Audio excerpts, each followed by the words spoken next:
Dave, go ahead. Hey, Julian, thanks for the time. A great way to get started. How do you think you can build on it? What areas do you think, all right, we've tried this out in a real game, now we can do even better? What areas would that be in? Well, I think there's a few. Obviously, I think yeah, like you said, it was a good start. It's always good to get off to a win. Start the season with a win, and but I think we've all seen that we can get better with the ball. I think that's one thing where we can keep ourselves, kind of relieve the pressure a bit more, in a sense where we don't have to defend as much if we keep the ball more. And I think we can get better in transition as well, where if we turn the ball over in good spots, that then we have better chances after we get the ball, and after we create those turnovers that we want in the opponent's half. So those are two things that just come to mind on top of my head. But other than that, I think our pressure was pretty good, our intensity was pretty good. So obviously want to keep those things up and improve on those as well, and keep those things going. We'll go to Cohen next. Cohen, go ahead. Thanks. Hi, Julian. It's Koen from Belgium. I follow the team here where Hernan comes from. So I'm wondering, what did he bring to the team in his first few weeks in training, and what's like the added value also of his assistant Nicolas Frutos, because we know him very well here in Belgium as well.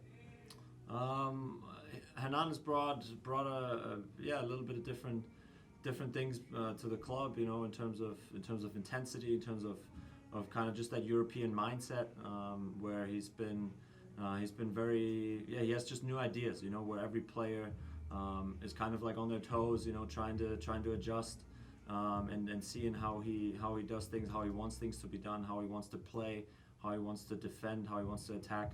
All those types of things are just just new, and something that we haven't seen in a bit here. So it's a very, very good dynamic so far, and especially with Nico as well. Nico's been good. He brings a lot of experience, as a top player himself. Working with the forwards, has a lot of little insights that help a lot so far, and that have definitely, the dynamic between the two has definitely been pretty good so far. We'll go to John Rojas. John, go ahead. Thanks, Zach. Julian, thanks for the time. I know you guys are still building routines, but with Hernan now, how much of the preparation of a game is focused on analyzing the opposition, and how do you compare that in terms of detail or even time spent with the ones you used to do, for example, with Tata Martino and Atlanta? It's similar, I want to say. I think it's a mix, right, where I think Hernan has said a bunch of times in interviews, and even to us, where we want to have our own identity, and we want to play our own way every single game, no matter who the opponent is. Yeah, we do little tweaks and adjustments here and there and have a game plan from week to week, but I think it's analyzing us, how we performed, and then looking at that in terms of how we can apply it or how we can change it a little bit towards the next opponent to be a little bit more successful, to have a little bit different ways of maybe exploiting their weaknesses, So it's very similar to what it was, I think, everywhere I've been, to be honest, with Tata, with Frank de Boer, even in Atlanta, and with Ben Olsen here, where we did that. But I think what is very similar is that he wants us to stay true to our own identity from week in and week out, and that's from weekend to weekend. From game to game, we want to play our style, and we don't want to change too much, like I said, from game to game. We'll take a couple more questions. We'll go to Charlie Bohm next. Charlie. Hey, Julian. Thanks for talking today. So I wanted to ask you about the idea of kind of like the automation of Hernan's style. He talked a little about wanting to make everything, I guess, happen faster and more automatically in terms of your triggers and cues. And I know you don't want to give away your secrets, but I was wondering if you could just kind of put us in that process a little in terms of what you guys are looking at, how you're trying to sort of react collectively in the moments that he's looking for in a match. I mean, I think, to be honest with you, I think you've seen a lot of it already in the first game. Not as perfect as we would have liked it at times, but those triggers are things like when the ball turns over, we look vertical. We play forward, we go straight to goal. If that's not there, then the second option is to play to the side and keep the ball. We try and create chances as quick as possible off the turnover, or if it's pressing triggers, like, like I said earlier, from game to game, we'll have different pressing triggers of when we wanna press as a whole team, and then we all squeeze that space and we make it tough on the opponents to make sure that they don't come out of that space. So we control the opponent in a way without having the ball, you know, like defensively. It's just stuff like that you know we look to do, and those things take time, you know, to kind of build and to get automated, like you said, or like you said, you know, to just make sure that they, without even thinking about it, I know that when the ball goes there, I'm going there. You know, things like that, and I think those relationships will be built throughout the season, and as games go on, that will come more and more natural to us, I think, as we go on here. We'll go back to Dave Johnson.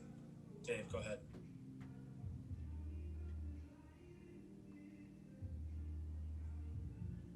Anyway, people have been trying to mute me for years, but that's another story. But Julian, the way you play, is it fair to say it's a style of opportunity when you think about where the goals came from last week with Heinz Eyck and Knaus? It is about the collective, and really because of that pressing, and there's opportunities for anyone to score?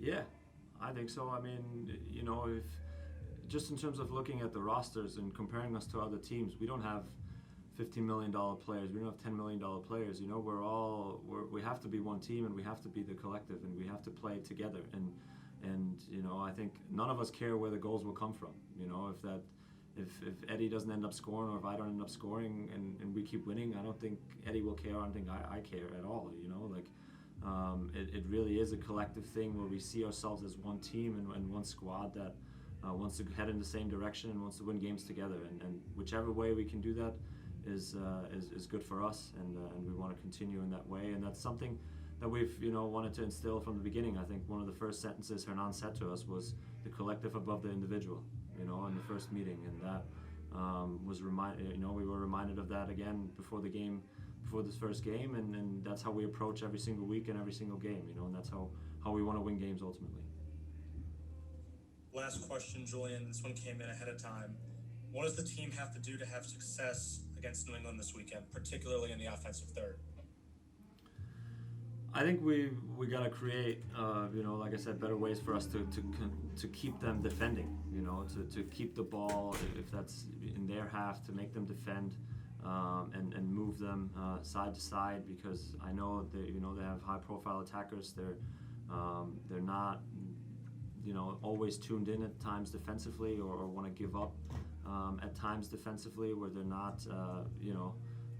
Just fully sharp there at times, so we want to exploit that and make them defend, and then really ask some questions of their defense, of their outside backs, with our width that we usually have in the 3-back. So we want to exploit that, and then ultimately, you know, create turnovers again, like we did last game. Be intense defensively and not let them build out easy, and have our cues when we want to press, and then ultimately, yeah, win the ball back and create more scoring opportunities as well.